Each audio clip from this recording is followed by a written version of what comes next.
Lithuania has just shocked Russia with a decision no one expected.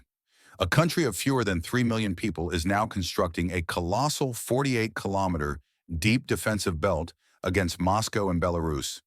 Since Russia's invasion of Ukraine in 2022, fears of a Baltic front have grown, and NATO has just gained a new fortress on its eastern flank. This project marks the largest military fortification in Europe since the Cold War. To understand why Lithuania is taking such a drastic step, we must first look at the map. Estonia shares 322 kilometers of border with Russia. Latvia adds 295 kilometers with Russia and 171 kilometers with Belarus. Lithuania, however, bears the heaviest burden, 680 kilometers of border with Belarus plus 274 kilometers with the Russian enclave of Kaliningrad. Even more alarming, the capital Vilnius lies just 34 kilometers from Belarus, meaning it could be struck in less than 5 minutes.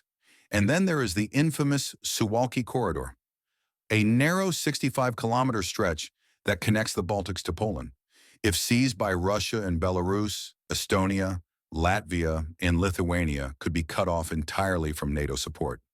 Many strategists call it the most dangerous choke point in Europe. For Lithuania, fortifications are not a luxury. They are a necessity. History offers both warnings and lessons. France's Maginot Line in the 1930s was an engineering marvel, yet it failed because it left the Ardennes exposed. Germany bypassed it in 1940, rendering the billion-franc fortress useless. On the other hand, Russia's Surovikin Line in Ukraine proved the opposite.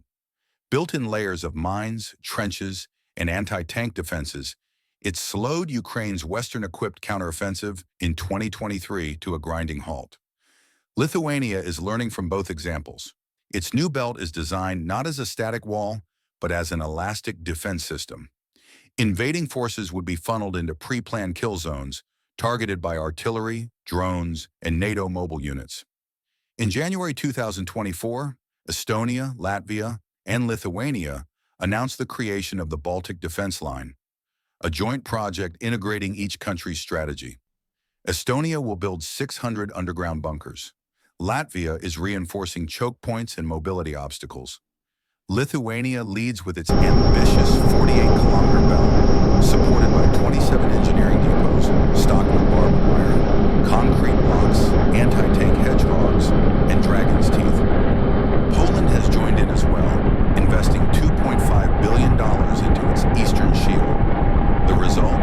NATO's entire eastern flank is turning into a continuous wall of deterrence. But numbers tell a sobering truth. The Baltic states combined can field about 80,000 troops, active and reserve. Belarus alone can mobilize more than 350,000, while Russia commands over 1 million active troops. In this imbalance, fortifications act as a force multiplier.